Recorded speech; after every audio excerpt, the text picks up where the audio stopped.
everyone, and welcome back. You know, we all love a deep dive. We do. And this one, you guys asked for this one a lot, medical marijuana. Yeah. So we dove in. We did. Headfirst articles, videos, doctors' accounts, patient stories, research papers. Lots of sources. Oh, so much stuff, and it was fascinating. I think a lot of people don't realize, like, how much misunderstanding there is, even in the medical community, about medical marijuana. Absolutely. And I think one of the things that really struck me was this story about a palliative care doctor, David Casseret, who was consulting with this woman who was a retired English professor, and she was battling pancreatic cancer. Okay.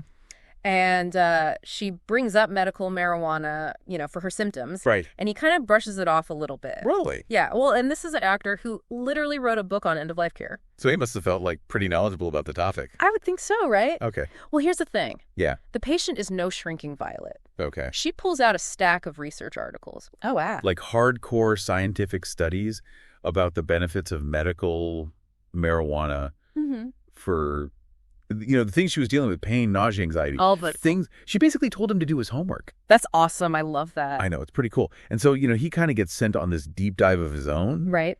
And he ends up realizing, like, wow, I don't know a lot about this, and actually writes a book about it called Stoned. Oh, wow. Where he talks about this encounter with this patient and how it totally changed his view. That's so interesting. And, you know, it wasn't just about her wanting relief. It was also about her wanting to have control over her own health. Absolutely. And I think especially when you're facing a serious illness, that sense of agency is huge. Like feeling like you have some control over what's happening to you can make a really big difference. Right. And it made me wonder, you know, does our healthcare system sometimes miss the mark on that? Like empowering patients to really take control? It's a good question for sure. But before we jump ahead too far, I think it's important to understand, like, how did we even get here? Right. How did medical marijuana become such a hot button issue? Yeah. Because we're talking about something that has been used medicinally for centuries. For a really long time. Yeah, like millennia even. Wow. If you go back to, like, ancient China, almost 5,000 years ago. Wow. They were using cannabis for all sorts of things, pain, inflammation, even menstrual cramps. Really? And get this, even Queen Victoria's personal physician was prescribing it. Wait, really? Queen Victoria? Yeah. Wow. It was a surprisingly mainstream medical treatment for a long time. Like well into the 19th century, even in the U.S., you could buy cannabis extracts at drugstores up until the 1930s. So what happened? How did we go from Queen Victoria's remedy to reefer madness? Right. Well, so basically in the 1930s, there was kind of a perfect storm of political and economic forces that led to cannabis prohibition. You had things like competition with other industries, like the rise of synthetic pharmaceuticals, and unfortunately also a lot of racially charged fear-mongering that really kind of demonized cannabis. Yeah, it's amazing how public perception can shift so quickly. It is. Especially when you bring fear into the mix. Definitely. But, you know, let's step away from the history lesson for a sec and get into the science here. Because I have to admit, I was pretty blown away when I started learning about the endocannabinoid system, or the ECS. Oh, yeah. Like, do you know, we have this whole system in our bodies designed to interact with compounds found in cannabis. Yeah, it's really remarkable, isn't it? It is. And it plays a crucial role in regulating so many things, like your mood, sleep, pain, appetite, even your immune response. It's like our bodies are pre-wired for cannabis. Right. It's wild. It's pretty amazing. So let's talk about THC. Okay. Because that seems to be the main player in this whole system. Yeah, definitely. It's the psychoactive component of cannabis, the one that gets you high. All right, so THC basically mimics a naturally occurring compound in our bodies called an andamide. Okay. Which binds to receptors in the ECS. So think of it like a lock and key. Okay. An andamide is the key, and the ECS receptors are the locks. Got it. THC acts kind of like a skeleton key. It fits into those locks, but sometimes it can overstimulate them. So THC throws a party in your ECS, and that's what gives you that feeling of euphoria. It's a little more nuanced than that, but that's a good analogy. Okay, good to know. But there's another big player in the cannabis world we need to talk about, and that's CBD. Yes, CBD or cannabidiol. Right. And this one doesn't have that same psychoactive effect as THC. Right, it's like THC's more chill cousin. Exactly. And that's why CBD is getting so much attention in the medical field these days, because it seems to have all these potential therapeutic benefits without the high. Yeah, it's being researched for all sorts of things. Anxiety, epilepsy, chronic pain, even some types of cancer. It seems like the possibilities are endless. It's a really fascinating area of research, but it's important to remember that we still have a lot to learn. That's true. The science is still evolving. That's a good point. We don't want to get ahead of ourselves. Right. But we do have some pretty compelling patient stories out there that suggest that medical marijuana can make a real difference in people's lives. Absolutely. And one that really stood out to me was about this young girl named Addie. Okay. Who had severe epilepsy. Oh, wow. We're talking like hundreds of seizures a day. Oh, my God. To the point where her parents were told to prepare for the worst. Oh, that's heartbreaking. Yeah, it is. But then they tried cannabis oil high in CBD. Okay. And it was like a miracle.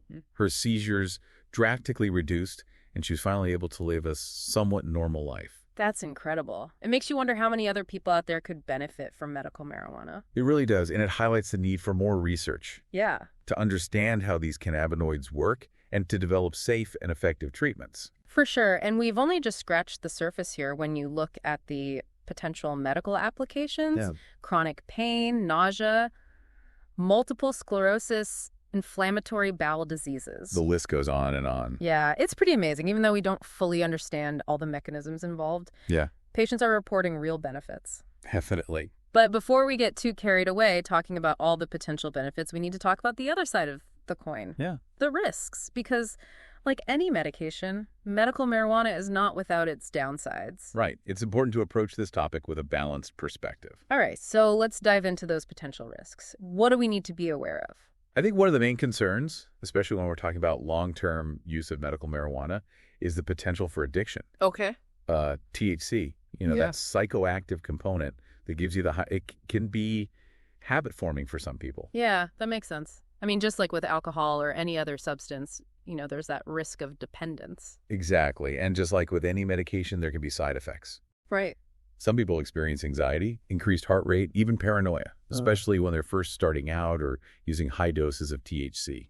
Yeah, I could see how that would be a problem, especially for people who are already dealing with anxiety or other mental health issues. Absolutely. It's important to be mindful of those potential side effects and to start with low doses and see how you react. Right. Yeah. And of course, we can't ignore the risks associated with smoking cannabis. Right. Just like with cigarettes, there's the potential for lung damage. Exactly. And then there's the issue of driving under the influence. Yes, that's a big one. Cannabis can impair your motor skills, your reaction time, your judgment, making it dangerous to drive or operate machinery. Right. Similar to alcohol in that way. So just like with drinking, if you're using cannabis, you should never get behind the wheel. Exactly. And it's worth mentioning that certain groups of people are particularly vulnerable to the potential negative effects of cannabis. Like who? Adolescents, for example. Their brains are still developing, and THC can interfere with that development, potentially affecting cognitive function and mental health. So parents need to be extra cautious with teenagers and cannabis use. What about pregnant women? That's another area where we need more research. Okay. There's not enough data to say for sure what the effects of cannabis use during pregnancy might be, so it's generally advised to avoid it altogether. Makes sense to err on the side of caution. Definitely. And it's also crucial to be aware of potential interactions between cannabis and other medications you might be taking. Oh, right, because it is a drug, and drugs can interact with each other. Exactly. Always talk to your doctor or pharmacist about any potential interactions before using cannabis, especially if you're taking other medications. Good advice. And, there's that one condition I keep hearing about, cannabinoid hyperemesis syndrome. Yes. It sounds pretty scary. It's a rare but serious condition that's been linked to long-term heavy cannabis use. Okay. And it causes severe nausea, vomiting, abdominal pain. That sounds awful. What causes it? We don't fully understand the cause yet, but it seems to be related to how THC interacts with the digestive system. Okay. And the strange thing is that hot showers seem to provide temporary relief for people with this condition. Wow, that's both fascinating and bizarre. Yeah. It just shows how much we still don't know about the effects of cannabis on the body. Absolutely. And I think one of the biggest challenges with medical marijuana right now is the lack of regulation and standardized dosages. So it's kind of like the Wild West of dosing. You never know exactly what you're getting. In some ways, yes, and it makes it difficult to study the effects of cannabis accurately and to ensure consistent and safe treatment. Right. It also makes it tough for doctors to prescribe specific doses and monitor their patients for potential side effects. Sounds like a real catch-22. We need more research to understand the full potential and risks of medical marijuana. But It's hard to do that research when there's so much variability in the products and dosages. Exactly. It's a challenge that researchers and regulators are grappling with. And speaking of regulations, I think it's time we dive into the legal and ethical landscape surrounding medical marijuana. It's a minefield out there. It is. You've got some countries like Canada and certain U.S. states where it's legal for both medical and recreational use, while other places have strict prohibitions. It's a complex patchwork of laws and regulations. Yeah. And it definitely creates challenges for patients, doctors, and researchers alike. It's almost like we're living in parallel universes.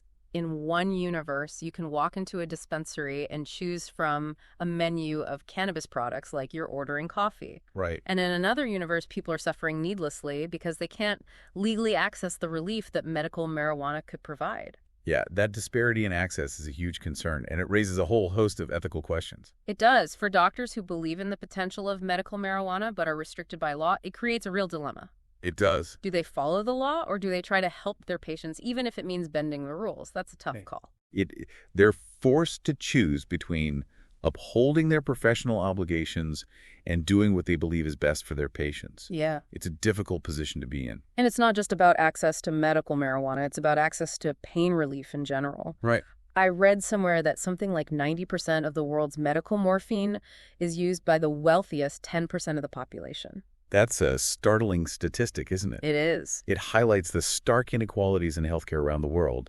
Yeah. Millions of people in developing countries are suffering from excruciating pain without access to adequate pain relief. It's heartbreaking to think about. It is, and the war on drugs has played a significant role in this disparity. Okay. It's driven up the price of pain medications, created a climate of fear and stigma around their use, and pushed many patients toward the black market. It's a vicious cycle, and it underscores the need for a more compassionate and evidence-based approach to drug policy. Yeah. One that prioritizes public health and human rights. I couldn't agree more.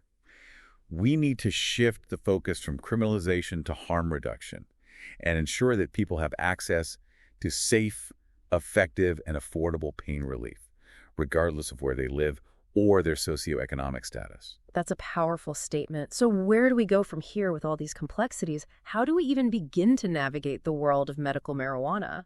Yeah, it feels like we've only just scratched the surface, but it's clear that this is a topic that people feel very strongly about. Yeah, medical marijuana, it's definitely a polarizing issue. For sure. I mean, you have folks who are adamantly against any form of legalization. They're worried it's a slippery slope. Right, the gateway drug argument concerns about increased crime and addiction. Exactly. And those are serious issues. We can't just dismiss them outright. Yeah. We have to acknowledge the potential risks. Right, especially for young people and people who are predisposed to addiction. Absolutely. But then you have people like Robin and Addie and so many others who are finding real relief, a better quality of life thanks to medical marijuana. Right. So where do we draw the line? That's the million-dollar question. Isn't it balancing potential benefits with potential harms, individual rights with societal concerns? It's tough. And the fact that marijuana is still federally illegal in the U.S. adds a whole other layer of complexity. It's like this weird limbo where some states have legalized it, but it's still against federal law, which, makes research tricky, limits access for patients, and, let's be honest, fuels the black market. Yeah, it's a classic catch-22. Yeah. We need more research to fully understand the potential and risks of medical marijuana.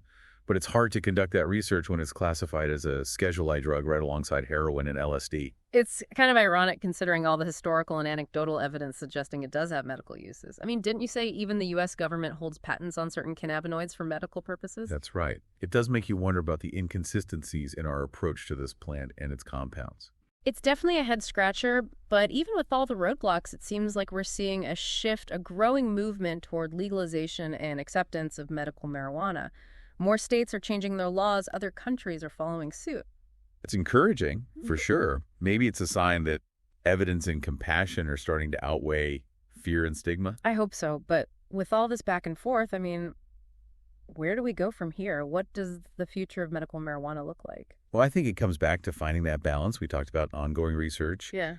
Robust regulations and education for both the public and healthcare providers. And maybe a little more open-mindedness, We have to be willing to challenge our preconceived notions, to really listen to the experiences of patients who are finding relief through medical marijuana. Absolutely. It's about approaching this topic with both curiosity and caution, respecting the science, while acknowledging the human stories at its heart. So as we wrap up this deep dive, what's the one thing you want to leave our listeners with, something to ponder as they continue their own exploration of this complex topic? I would ask them to imagine a world where we harness the potential of cannabis responsibly, where safe access and rigorous research go hand in hand, and where ethical considerations guide our every step. What would that look like? What role could each of us play in shaping that future? That's a powerful question, and one that deserves careful consideration. This deep dive is just the beginning. Keep asking questions, keep learning, and keep the conversation going. That's it for this episode of The Deep Dive. We'll see you next time.